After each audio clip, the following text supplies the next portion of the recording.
my left, I have Ben Leftwich. I always make sure I get your last name. Ben is the mobile specialist, account exec at Anvil Media. In the middle is Dave Shanley. Dave is a founder and CTO of Crowd Compass. And on the end is Scott Townsend. Scott is the marketing manager at Urban Airship. So let's see, if I really sum it up, you have the guy who makes something on the end that helps developers make apps. You got the guy in the middle who is making apps, and then you got this guy in the end who helps some of these guys promote their apps. So we'll see if that summary follows true when they do their introduction. So I usually like to take a little vote before we get started, and instead of doing that, I want to take a little survey. So we're going to raise our hands, and I want to see, first of all, how many people in the room have a tablet or a Android, whatever you call it, tablet. Yeah, iPad. How many people have one of those? How many people, okay, put your hands down. How many people in the room have a smartphone? Okay. Now, keep your hand up if you have a BlackBerry. Well, one in the back. One little guy. That guy knows money. Go talk to him. Okay. Okay, now, raise your hand if you have a flip phone. A crappy old flip phone. Oh, everyone's too scared. No one's going to beat you up in this crowd. We're all friendly. Raise your hand if you do not have a cell phone. Holly does not have a smartphone. Holly, what kind of phone is it? It's a Nokia. It's not 7 years old. Everyone, Holly, what I did is I brought my piggy bank today. And Holly, come on up here.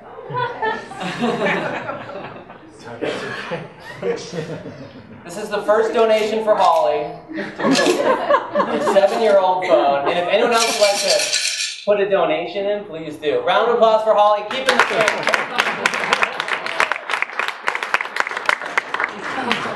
7-year-old phone. That's awesome. Impressive. That is impressive. Yeah. Okay, so without further ado, we're just going to jump into introductions. So let's go to the next slide, and we'll see who's up. It's Dave Shanley from Crowd Compass. Dave, you want to just talk a little about yourself and your company? Sure. So I'm Dave from Crowd Compass, and we make apps for events. We kind of see that space as, there's lots of large events, and there are a lot of people now that have smartphones, and we fit nicely into that mix. So we want to take the whole event experience and pack that into a smartphone. So the next trade show, conference, event that you go to, you have access to all of the information that you need there, the maps, the guide, your personal schedule, and also the contacts and the people that you want to connect and meet with. We've done a lot of big events, and we've done a lot of small events, so we cover kind of the whole spectrum of the event space. How long have you guys been around? We started in 2009. Okay. How many staff? We have about 25. Okay. Let's see, who's up next? We have Urban Airship. Yeah, so Urban Airship started about 2.5 years ago, and basically our main goal is to give our customers the opportunity to engage and monetize their audiences in mobile. The real crux of a problem that we're trying to solve is the one of these 3 boxes on the left, the fact that a majority of people's mobile time is spent in mobile apps. The average person will engage with about 15 apps in a given month. But the weird thing is that the average app had a lifespan of 1 month. And really what was causing this is that there is so much competition for your attention on this device that the apps that aren't Facebook and aren't your weather app get forgotten very easily. So what we do is we give those apps a voice through push notifications.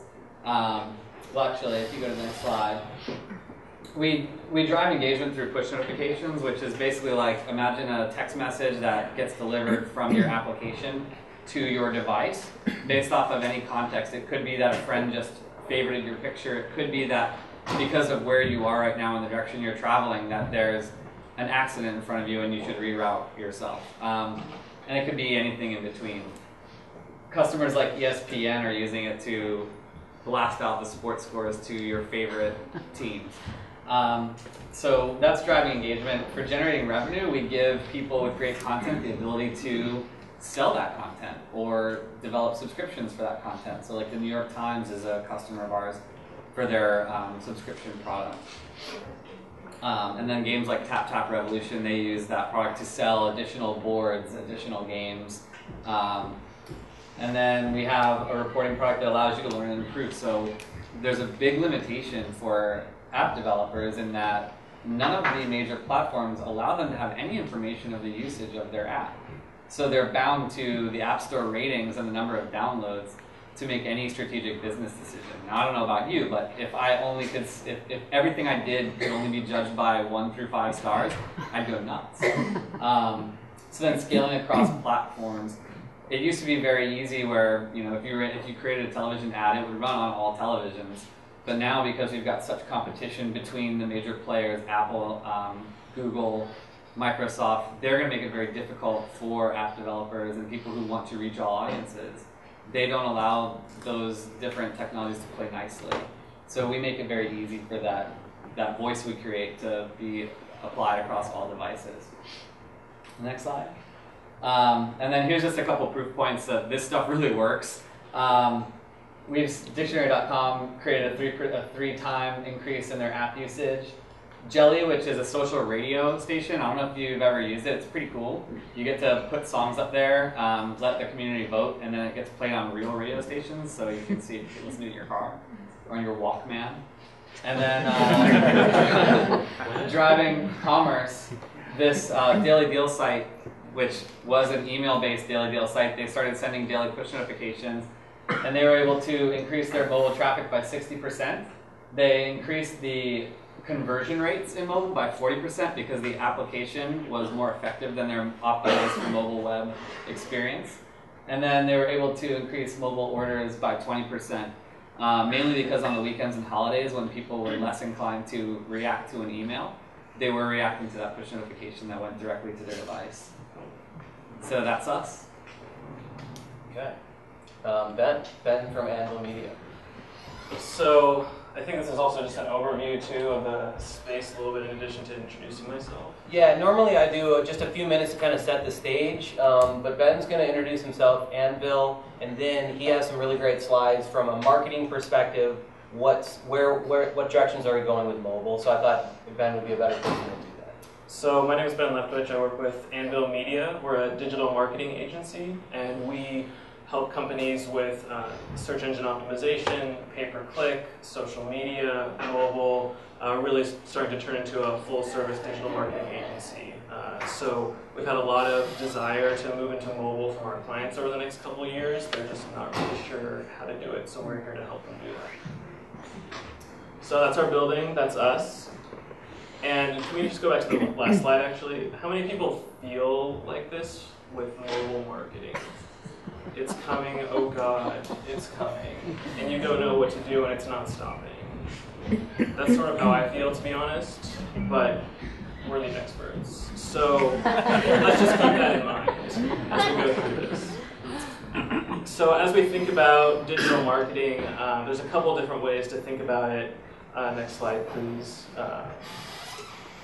Yeah, so the first is the explosion of mobile search. It's huge. It's a 30x increase over the last couple of years. It's enormous. It's not surprising. It started when the iPhone really came out, the first iPhone. It's just accelerated since then. If you look at the graph, it's an exponential graph. It's not a linear graph. 30-time increase in the last 3 or 4 years, and it's continuing at that pace. It's only going to accelerate as new phones come out, as new devices get on the market, as Android phones become cheaper. It's only going to get bigger and bigger. So the real question is, where are these people going? As Scott alluded to with apps, the number one place that people are going are search engine websites. The second is Facebook, which people call social media sites, but it's really Facebook. And the third are retail sites, also code for Amazon and eBay, at this moment. Now that's changing. More e-commerce clients are getting smart. They know what to do on mobile, but right now it's mostly Amazon and eBay. So in terms of mobile advertising in the field, it's sort of the Wild West at the moment, to be honest. And think about mobile advertising right now as the early days of TV advertising. People are figuring out the medium. They don't really know how to use it yet.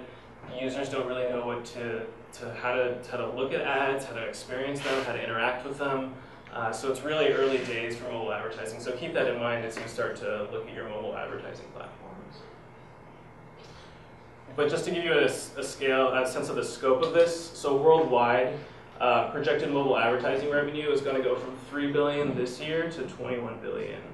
It's not a small market. This is a huge market worldwide. It's going to be enormous outside of the United States as well. In terms of what do people do? They take an action. Half of them don't take an action after seeing an ad. So that could be going to the store and buying a product. That could be looking for more information on their computer or their smartphone. It could be clicking on the ad and downloading an app. Whatever it might be, half of users are taking some sort of action after seeing an ad, so it's working so far. Now, as the world evolves and people get more used to mobile advertising, those numbers will probably go down, but right now, it's really time to strike when the iron's hot.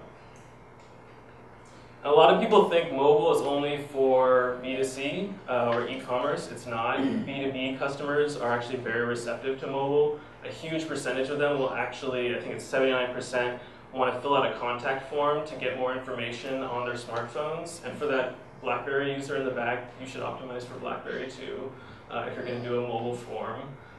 So just be aware that B2B users are mobile aware. They want to engage on a mobile space.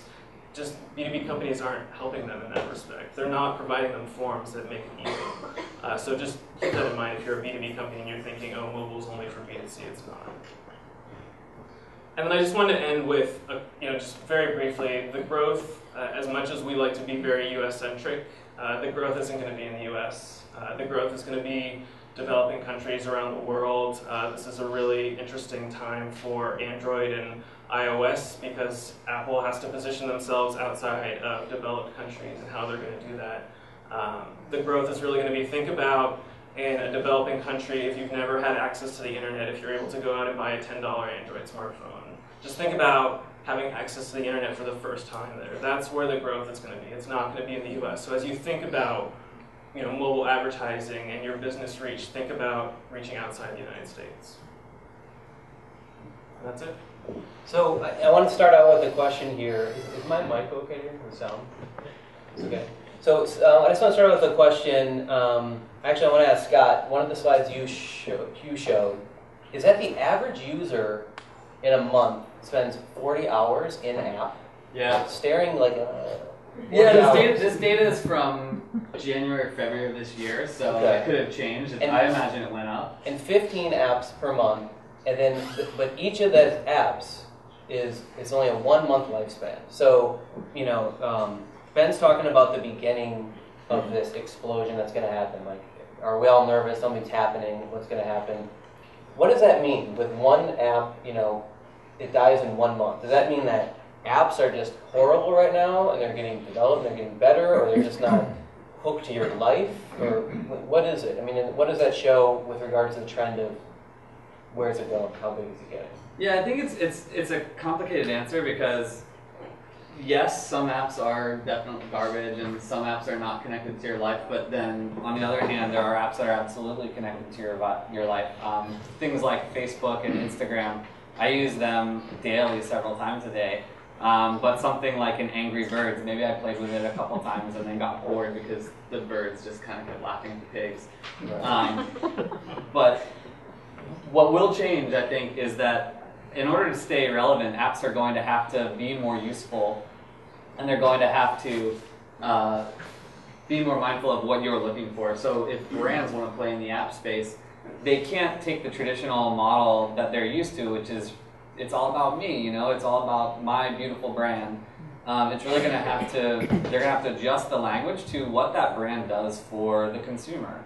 Nike's already doing it with Nike Plus. It's brilliant. It has nothing to do with running shoes, but it has everything to do with running shoes. Weber Grills has a similar example where they'll take you through a day of grilling. And other companies are going to have to figure that out. What is their key driver, and do they need an app or not? There's a huge battle right now between the mobile web and the application space. Ben had talked about that search is the #1 activity. So Google is obviously leading this charge to keep search alive, and they're placing all their bets on the mobile web because that's where they're going to make their money. Where Apple sees all the future resting in apps because that's where they make their money. They have all the control through their app system. And that's going to be a big shakeout and something interesting to watch as we move into 2012. So I'm also curious about, talking about shakeout, is this advertising stat that Ben gave. 50% of people take action after seeing advertisement on a mobile app. There's no way I do not believe this stat. He claims it's true. I'll have to see some source. We're going to have to duke it out outside. But let's talk about advertising for a second. So, like Dave, you create an app that people use for events, and it has advertising in the event. So I go to an event, I'm looking at my conference map, I'm getting advertising, you guys have analytics behind that. I'm curious of in-app advertising. What sort of results are you seeing with that? Yeah, so we'll see higher than like the traditional click-through, and our data is really dependent on the actual event that someone's going to and the ads that they've placed because they really control that. So it varies quite a bit. So I think from a mobile advertising standpoint, you see a good deal of interaction through that. You also see that some other placements in our app that might trigger somebody searching and looking deeper at like that vendor or some of the other content provided there. And you have to really break down, I think from what Ben was saying, you have to break down what types of advertising you're really talking about. Like, so I probably, like for me personally, I don't take action on, if I'm on a mobile website and I see a Google ad that's displayed there, like an AdWords ad that kind of hovers over content, I don't really like it. But certainly like a push notification, I'll go through and that triggers, an action for me. Search placement will trigger an action if it's something interesting. And also I think kind of with the kind of premium shopping sites, where they're actually doing email, but the email then triggers the mobile app, or so kind of traditional means, but in a mobile context. Right. I think that has a very, very high click-through. One of the apps that I use is the Fab app, and it's really good because you tap through from the email and it takes you directly to the app into the product. What's it called? Fab. It's like Guild and the other ones. Okay. Ben, you want to defend that 50%? Well, I'll say the 50% comes from Google, which has a little bit of a vested interest in it. So, yeah, I want to defend it. I think the issue that you run into mobile a lot right now, and that is they're trying to figure out basically how to solve, is we all have fat thumbs, even those of us who don't, and there's accidental clicks. So how do you figure that out? The most elegant solution that I've seen is a swipe, usually to activate the ad. But that could be also why that 50% seems a little high, is because it's maybe people who are accidentally clicking the app to try to get rid of it to get to their content versus just sitting there and actually trying to click through to the app. That being said, I think mobile advertising, as with any advertising, people think you change platform and the paradigm changes, but it doesn't. You have to have relevance, and it's all about, are you talking to the right audience with the right message at the right time, right? It's basic marketing. It doesn't change just because it's on mobile, just like things didn't change when everybody went on Facebook. It's the same sort of conversation, it's just happening on a different platform. So just be aware of that as you think about mobile. It needs to have that right message targeted to the right group of people. Just because you can do rich mobile ads, or you can do geolocated ads on mobile, which aren't possible basically on any other platform. Oops, sorry, that was great. Doesn't mean that everything has changed. Okay, so let's talk about that with how people are taking actions. So can we go to the next slide here? So here's a slide from ComScore. People use mobile media to connect with others, consume information, and enjoy entertainment. Scott, you want to just read a couple of the big ones? in order? Yeah, sure. So the number one activity is use email for personal use. Number two is access weather, access social networking or a blog, play games, access search, access maps, news, music, a messaging, like an instant messaging service, and then finally email for work. So how do you guys think that's going to change? Right? Is that just going to keep growing at the same rate, or are there going to be, so you're looking 2012 and beyond, the uses of why consumers are using these phones, is it going to stay in that same order, do you think? It's just going to keep growing, or what do you think is going to be the predominant use? So we're looking at, what is the percentage? Is that the percentage of the sample that has smartphones? Yeah. So it's showing what are the most popular, in descending order. Who thinks that email is going to stay up there? I mean, seriously. So raise your hand if you think in how many years? And I would say 5 years. Email is still going to be number one. Raise your hand if you think email is going to be number Is that a one question in or are you 5 saying years. No, it's a serious question. How many people think that? Do you think email will still be around? Yeah, right. Used? Of course. Yeah, sure. I think so. I think email is a little bit like a doorknob. I think social networking will probably move to be number one as social networking becomes more core of life. Okay. And also, there's so much that's considered social networking that probably doesn't fit in there. Like, games are played between friends now on devices. Mm-hmm. If that was bucketed into games, then, Right. the jury is out on whether that's social or not. But I think social will be the number one. And then there will probably be a new category that just has to do with locally based stuff, like access weather is very local. Accessing maps and accessing weather, accessing information about what's around you, especially as near-field communications becomes super popular. Can you talk about that a little bit? What about it? Like how search is going to change because of that, and how notification gets put into that. Well, I think search and notification are going to start to blur a little bit, and notification will start to take over as we spend our lives with our mobile devices in our pockets. Our mobile devices are in our pockets more than in our hands, which is going to lead to more opportunities to notify you that something important is happening.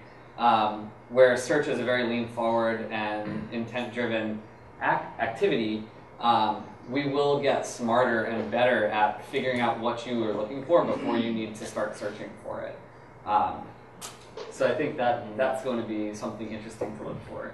So less search, it's going to get served up to you more, and you're going to be able to filter it down. Yeah. Yeah, I personally think your field's actually pretty far off. Maybe on the outside of 5 years, simply because, 5 years is a long time, but QR codes took a long time to get here, and I think there's just some dynamic with especially with the US market. I think you'll see near field for payments. I don't know that you'll see a lot outside of that, simply because of cost for still rolling out the tags and things like that on the limited distance thing.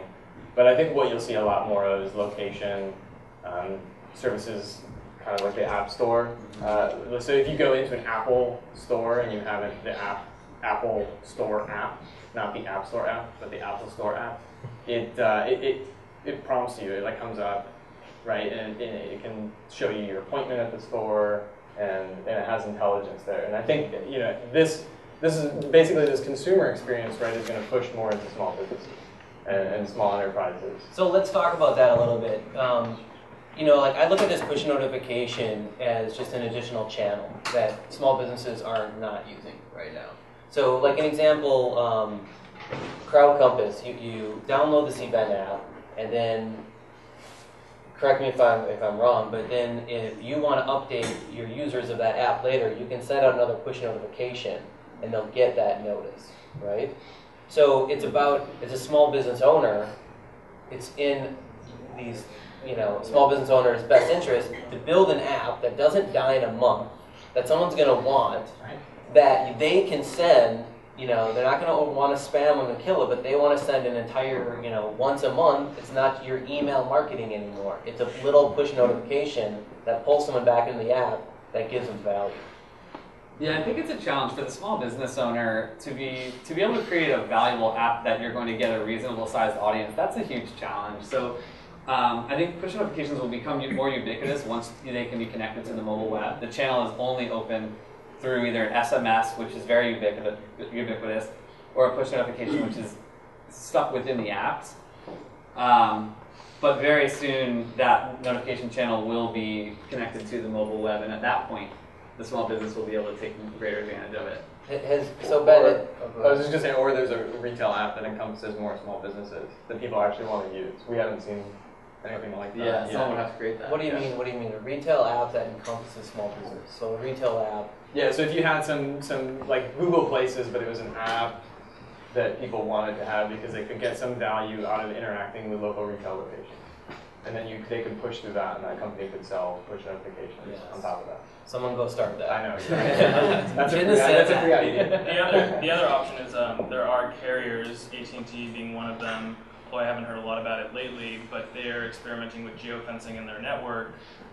So they'll basically help you do, as a small business, do the push notification through their network, where you don't have to create an app and do, something like Urban Airship, where you do the custom push notifications, but it's through the AT&T network, and it's, you get within this geofence of the business location. It could be a mile, it could be 5 miles, it could be 20 miles, whatever the business wants to set it at, and they'll get, probably will be the text, being AT&T, that will send you a deal, or will send you an incentive or something to make you, turn around and go the other direction, or whatever it is. Say that again. Please help us. Yeah. Why? I mean, that's everybody's nightmare. Yeah. I mean, that's everybody's So, nightmare. talk about that. It seems to me like that would be a helpful thing for me. I'm directional impaired. I like to, see my friends. I know 4 of my friends are in a bar. Yeah, but handing that over to the carriers, like, how do you sign up for that? How do you sign up for what you're interested in? You can do it through an app. You can do it through an app and push and filter, but what can they roll out that's like an unfiltered, like I drive past some store that decided to pay for an ad and it just zaps my phone? Yeah, that's a dangerous game to play. The mobile is such a personal device. We carry it around with us, and we put it up to our face and we talk into it. So spam we're much less tolerant to spammy things. If you see something you don't like on your phone, you're going to do everything you can to make that not happen again. So although it's possible and they may be experimenting with it, that's a dangerous game. And if you're a small business owner, you probably don't want to play it unless you know that these people are going to like your message. So Ben, what games should small business owners play? So you're at Anvil Media. Anvil Media also has Formic Media. So you're dealing with other small business owners. Where have you seen success with small business owners and entrepreneurs in mobile marketing? Claim your Google Places page. I could not emphasize that enough. It seems incredibly simple and straightforward. Or on Bing, if the Bing business portal, claim your Bing listing. That's the number one thing you should do tonight, really, to be honest, if you're a small business owner. And basically what that process is it's through Google Places. You submit your listing. They send you a postcard where you have to enter a little verification number, and then your place is claimed, being that it's not a fake business. And basically what that does from an SEO standpoint is that as you're on your mobile phone, and Google's doing this more and more with their mobile results, your business is much more likely to be on the top of those results, and even will usually have a map, as most of us have probably noticed. If you don't claim your page, or you don't even do a listing, good luck. I mean, seriously, that's the number one thing you can do as a small business. And put in all the information you can about your business, your hours, what forms of payment you accept, everything. You have to optimize your local presence, both from a regular SEO perspective, but especially for mobile.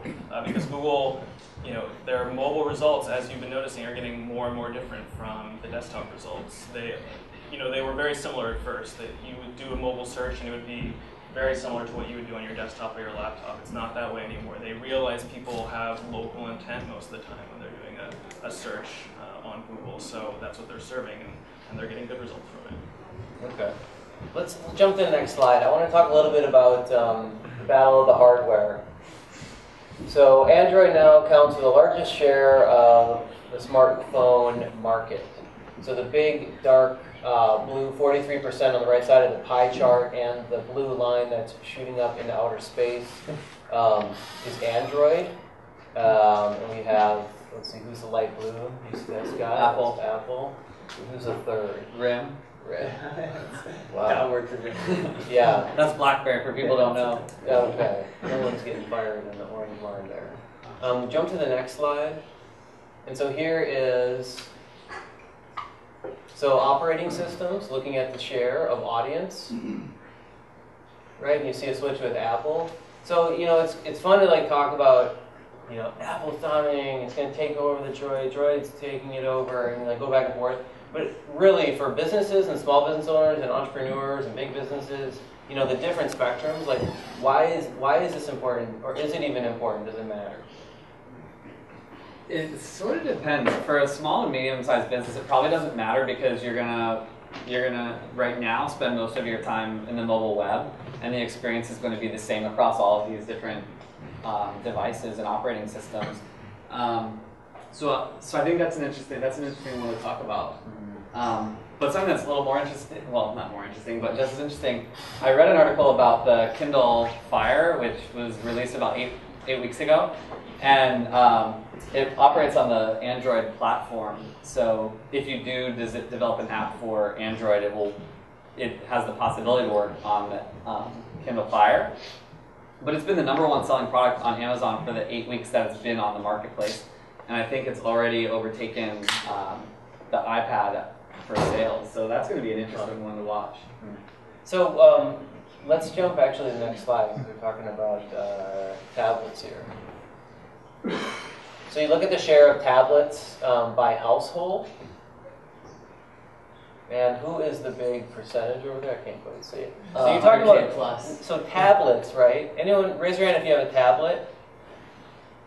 Okay, so you people have an annual household income of $100,000 or more, so you're buying beer next month.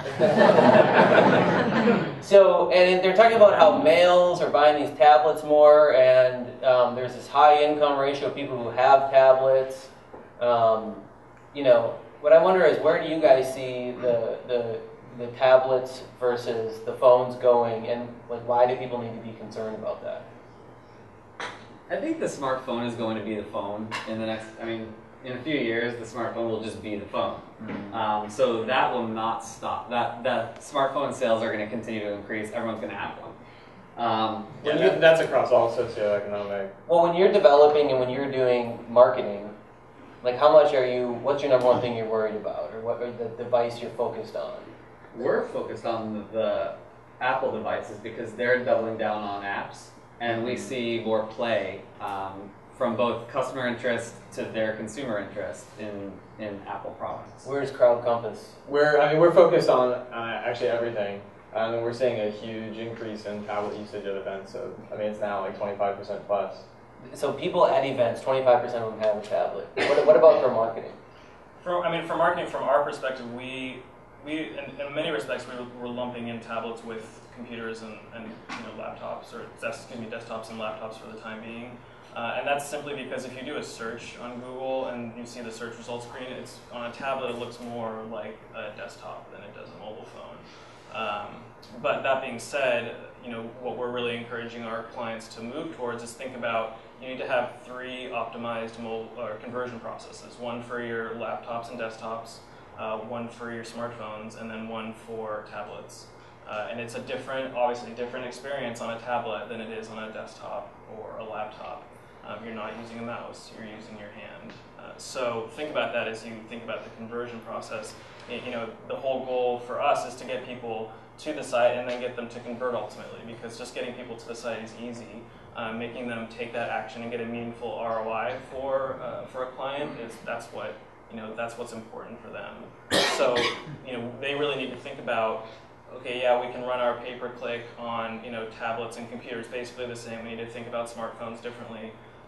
But in the future, I would say in a year or 2 years, they have to start thinking about 3 different devices, because it's 3 different experiences. Tablets are a third category. I hate when people lump them into something else. They're a third category. Yeah, they are. They're definitely not the phone, and they're not computers like the traditional. Yeah, and it's tough for developers. It means more challenges for developers, right? Even if it's not as simple as saying, oh, it's native or it's web. Right, it's still moving into, if you've got a mobile web that's targeted at phones, building for a tablet is a different endeavor entirely. So let's say I'm a small business owner and I want to get serious about an app and I want to be on mobile devices beyond just a responsive website, that can fit on it. Where do I start? How do I do that? Who do I hire? Who do I need to get in the room? This guy. What's your budget? Okay, so let's talk about that. So what kind of budget would you need to even start thinking about that? To start building an app? That's an interesting. You can probably answer that better than me. But I want an app that's not going to die in a month. The key question is not like what budget do I need for an app, but the key question is, do you need an app or not? If you're going to build an app, you need to have a strategy for what that app's going to deliver that your mobile web experience can't, because the mobile web is sort of the basic. You need to optimize for the mobile web. And then after that, it's, do I have an experience that I want to bring to a native app that will be worth doing? Not everyone needs one. That's the stone cold truth. Yeah, I think people should start with mobile web. That's very straightforward. And then consider. What do you mean by that, just to clarify it? Yeah, I mean, whether if you've got a website, then optimize that website. If you have a product that you want to offer, the easy answer is probably yes, mobile web first. And you need to look at the context of how people are going to use this. Is this something that they're going to just want to quickly look up something, and they want a mobile optimized version, and they want to get access to it, and they may not come back to it ever. And so there's kind of a limited value curve there. Then start with mobile web, right? If it's something that they're going to derive a lot of value over a period of time, even if that's not the longest period of time, then you can start to convert them from, and you're going to get value, push features, things like just usability that dictates a native app, then you can kind of start to convert them. Maybe they enter through mobile web and you push them to a native app, and you get some benefit out of that. Maybe they search and discover it as a native app. Okay, so I have a budget. I have a great idea. It fits with my branding. I've done the strategy. It's not a cowboy scenario. What does an innovator do next? Where do they go? Is there tools they can use? Is it you have to hire a consulting agency? What are the companies they call? There are definitely tools out there that can help you develop an app. So first, for mobile web, the step one, Google has a great site that you can go to, enter in your URL, and it will tell you how good your site is for a mobile experience. Do you remember the name of that website? There's Mobilize? It's like Mobilize, and they also have a very quick and dirty builder of a mobile website. It's basically for local restaurants or auto shops or whatever. What's that called? I would have to look up the URL. So if you searched Google, if you mobilize your website, Google. Mobilize your website, Google, and you'll find it. Okay. Yeah, that's pretty helpful. But then if you do want to create a mobile app, depending on what your budget looks like, there are companies that will they're called platform as a service companies. PhoneGap is one, Accelerator is one, and basically what they'll do is give you the ability to take your website and convert it into a mobile app, or build a mobile app with a different tool set, so you're not starting from scratch. And then from there, the next step up, if you have a little bit more budget, there are companies that will build your app for you based off of templates that they work on. And then you can go all the way up to the custom ones that will cost you 6 figures. So yeah. 6 figures for a little app? One platform. Yeah, I can see that. Okay, so I get my app done. I call up Anvil Media, and I'm like, no one knows about it. It's in the store, in the abyss of apps. And I just paid $100,000, and my wife is really pissed. Please help me. What would you do? The most likely thing would be just advertising, obviously. But how would you go about that? Sure, it would be display advertising. So through different networks, that networks could be JumpTap, Millennial Media, could be AdMob if it was in-app advertising, Google Display Network for other display advertising on the web. Whatever those platforms might be, some sort of usually banner advertisements where people will just click to download. That's the best way. I think with an app, people think, oh, let's just promote it online. You need to have a comprehensive strategy around promoting your app, especially if you're spending 6 figures on it.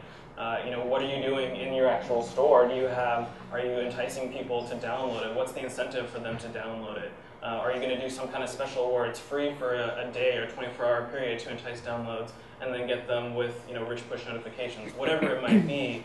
You don't think of just let's just promote it on mobile phones or just online or what. It needs to be everywhere, especially if you're spending $10, $20, $600,000, whatever it is.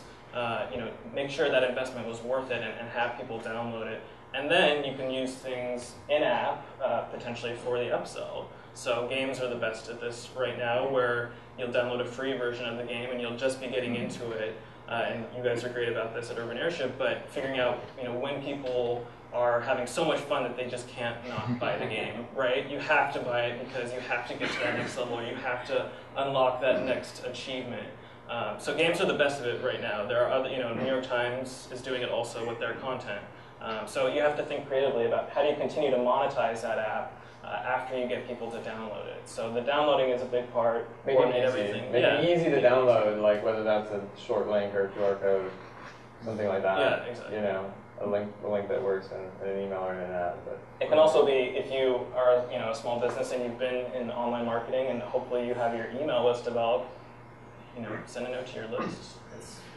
It works. So has Urban Airship created a game for Urban Airship?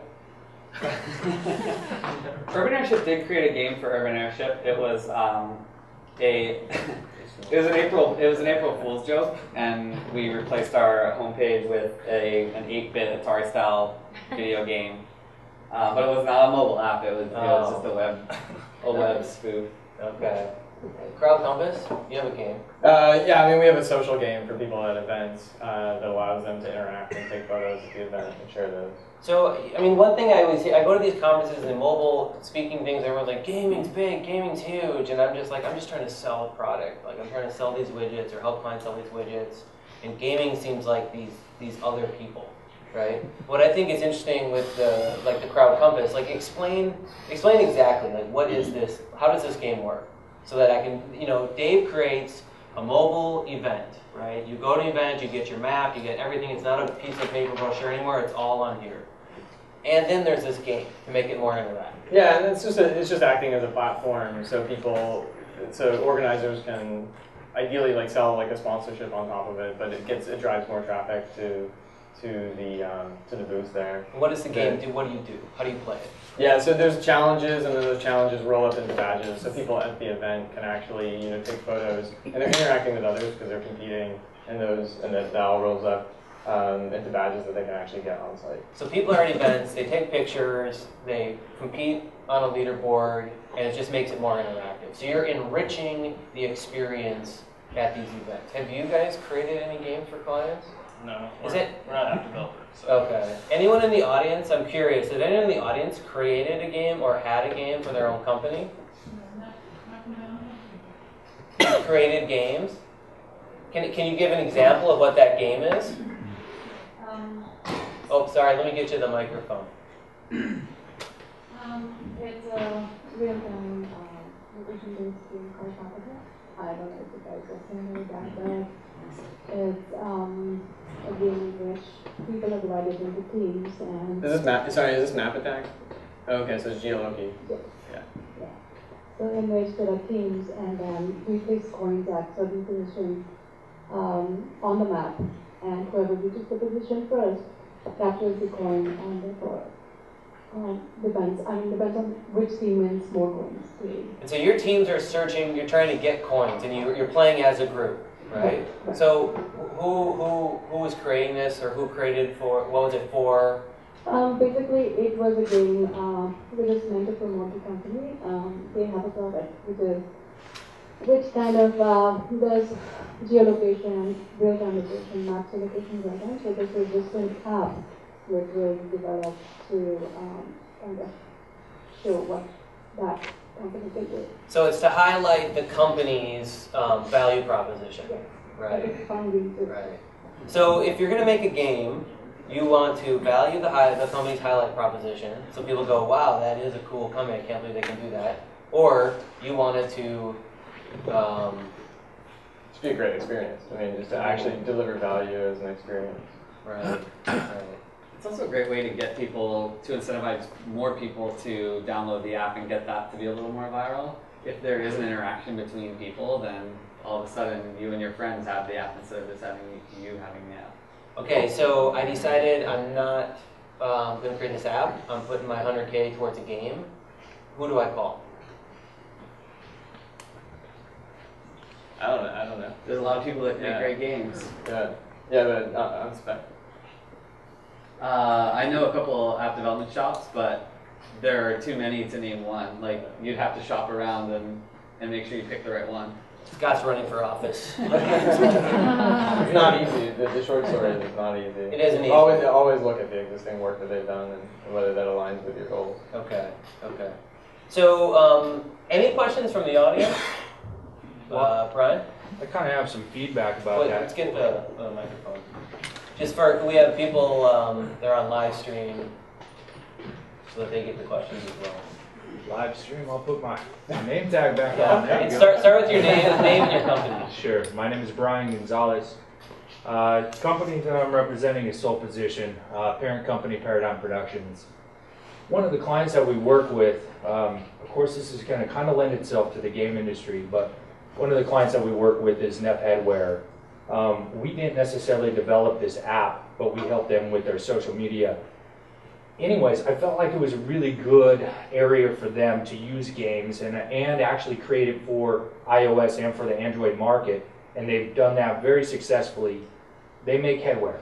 Very simple, it's youth-oriented, kids are going to be on it, their attention span is very limited, so the game can be limited as well.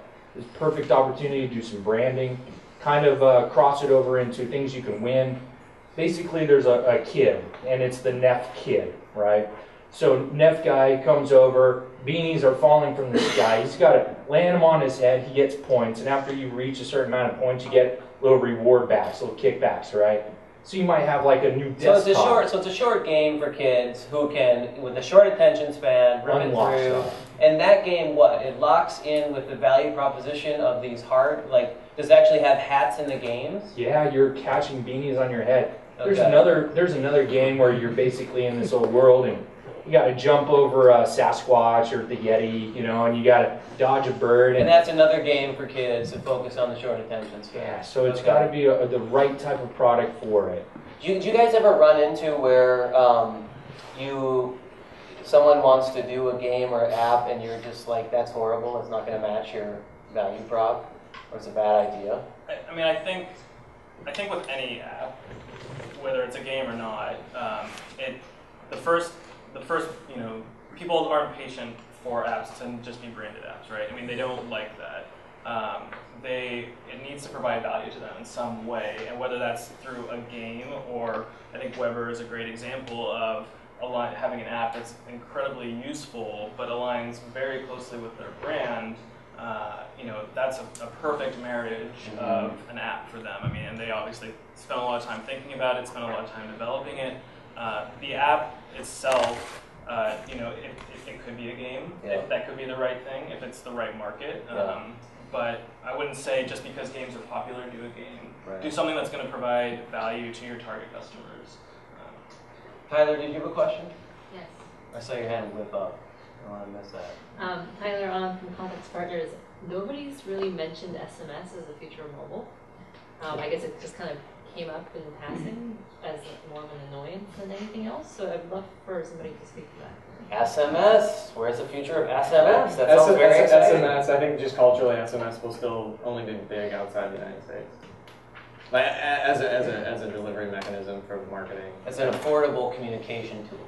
It's just people don't want an SMS from anybody else except their family, their friends. It's just a delivery mechanism. It's the way the carriers price it here. If something changes overnight, maybe we would see something change in that regard. But people overseas are banking, and they're getting media and marketing messages through that channel, but it's not happening here. It will continue not to happen. Yeah, I completely agree. SMS is definitely challenged right now, and all of the people who provide SMS messaging know it. They're looking for alternatives because everyone else is looking for alternatives. It's old technology. It was created and it was priced when data was a valuable thing. Data is not very valuable anymore. YouTube is great proof of that. They can take so much free video content. They don't charge for that. So the margins that SMS companies are making are dwindling, and sooner or later, better technology is going to come around. Well, the carriers are even actually reinforcing the data is the valuable but cheapening part, where they're giving away. I mean, they're giving away voice, right? And then just focusing on data because that's where their business is. So that's a reason that's not going to change too.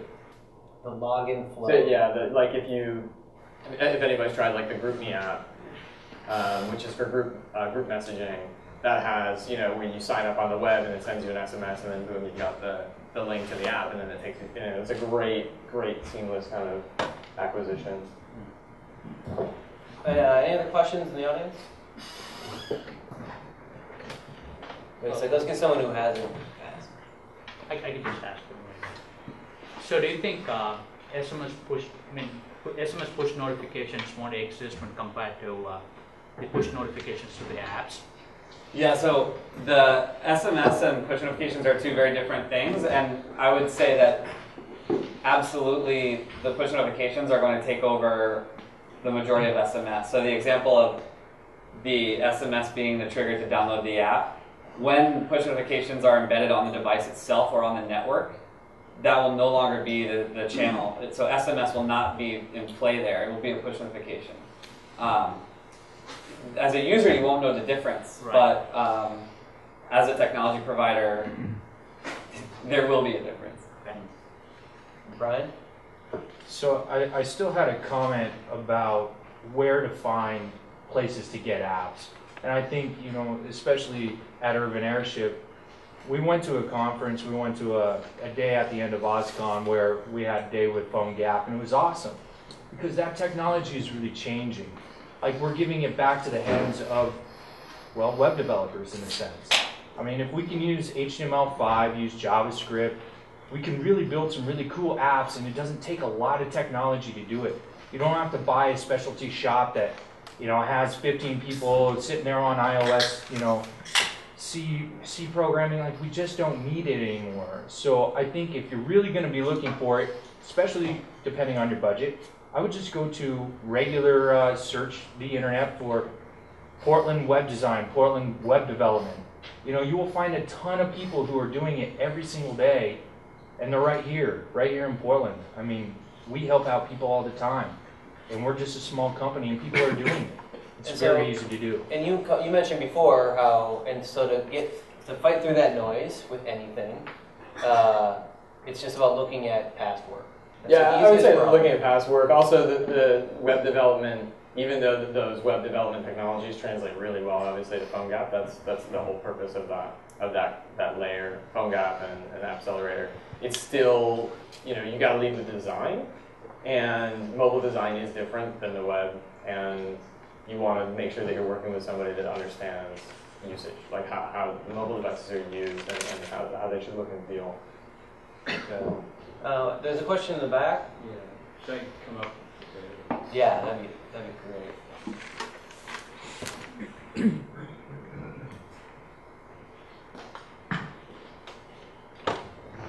Just say your name and company too. Sure. My name's Yeah, it's recording. Okay. My name's Doug and I work at Intel. And the question that I had is the report that came out the other day from, I think it was Vision Mobile, that said 27% of all phones are smartphones. And it had a bit of a geo breakdown too. And it showed that... That's worldwide, right? Worldwide, yeah. And it showed that, I think it was in Asia, it was like 20% on smartphones. In Africa, it was like 15, 17% or something like that. And I was wondering, in terms of what that means for apps, I know that you talk about how SMS is really popular. I would assume because a lot of it is just the technology for apps isn't really there in a lot of these countries. Where do you guys see the future as those rates start to grow and people start owning more smartphones in a lot more of these developing or poorer countries? Yeah, I mean, I think it's a huge market. I think app developers. I mean, you look at the asymmetry of, where are their apps and where are their app developers, and then where are the opportunities. So I think a lot of future opportunities for app developers here in this country will actually exist overseas. So how do you bridge that gap? You find a local partner, that understands the language, the region, to deliver good content and good experiences. And I think there's a lot of opportunity for that. Okay. And there's going to be a lot of growth in that area. I think in Africa, I can't remember the name of the device, but there's like the $80 Android phone that's live in Africa, and it can completely change everything for a lot of people because it will be their first internet experience. It will be their connection to everybody in the outside world. So all the social network, the whole wave of social networking and apps and that experience, it's all going to hit them. So I want to add one more question, and then I'm going to wrap it up. Bill. You can grab the mic, name, company Sure. name, please. Yeah, Bill Kent from Axiom. I'm just curious what the panel thinks about B2B, both in mobile space as well as the app space. I mean, if you look today, it's like I can see in my analytics that when people come to my site, they're really just going to the Contact Us page. They're either standing outside my building, they're trying to figure out where exactly am I supposed to go, or they're trying to pick up the phone and call me really quickly because they've got a problem.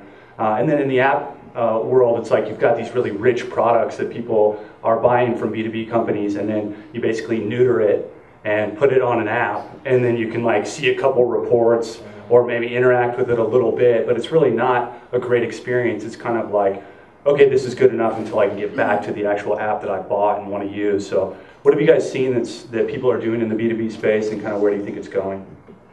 Good question. I mean, I guess the first thing I would say for the mobile web, at least, is, like you said, having a contact us form that's optimized for mobile. Having, I think most importantly, a phone number that's click to call on mobile phones that folks can just, literally touch with their finger and it, dials the marketing or sales department, whatever it is.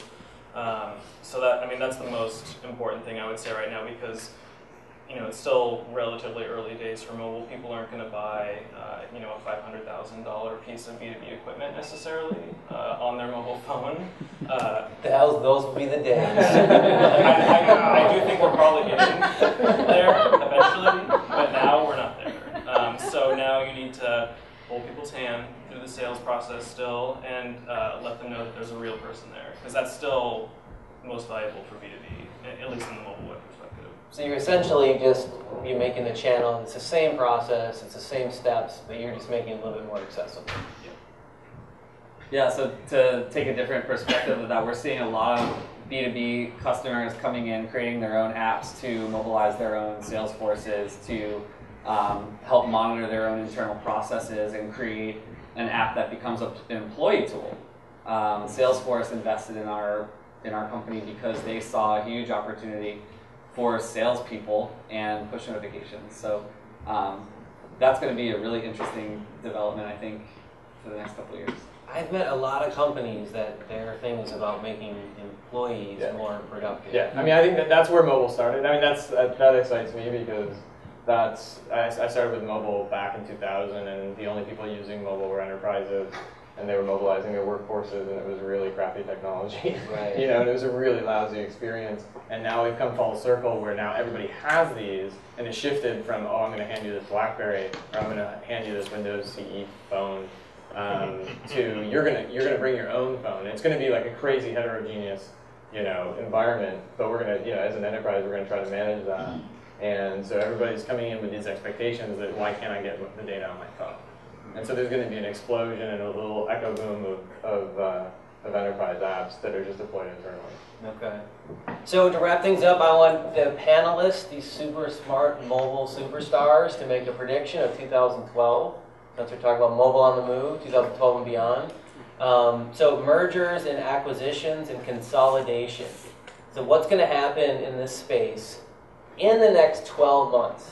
So you don't even get to like 24 months to 5 years then. So in the next 12 months, what sort of movement are we going to see? Consolidation in the market, or who's a few companies that are really hot that you're going to have to keep your eye on? I'd say, so consolidation, I would say one of the biggest consolidations is probably going to happen in the advertising space. There are so many ad networks out there. Everyone knows that's the first place where money actually lives. So everyone's trying to capture that money. And there's just too many providers of that service to be around next year. People are going to buy each other. People are going to fail.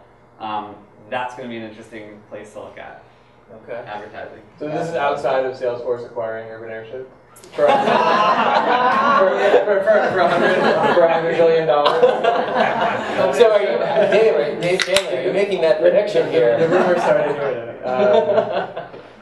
I can't wait for the headline tomorrow so people will watch it. It's smiling. Yeah, so I think consolidation in that regard. Also, there's really not a lot of good metrics providers on mobile. I mean, it's something that we struggle with as app developers.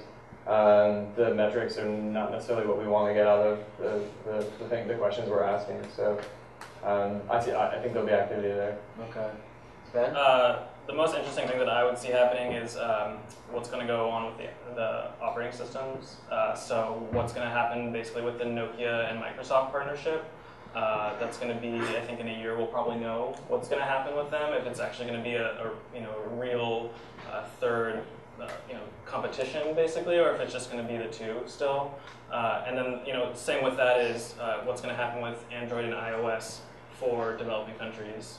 Is Apple going to even try to get part of the developing country marketplace? Are they going to be willing to sort of dumb down the iPhone to a price point that's reasonable in those countries, or are they going to continue to serve the higher end marketplace in developing countries?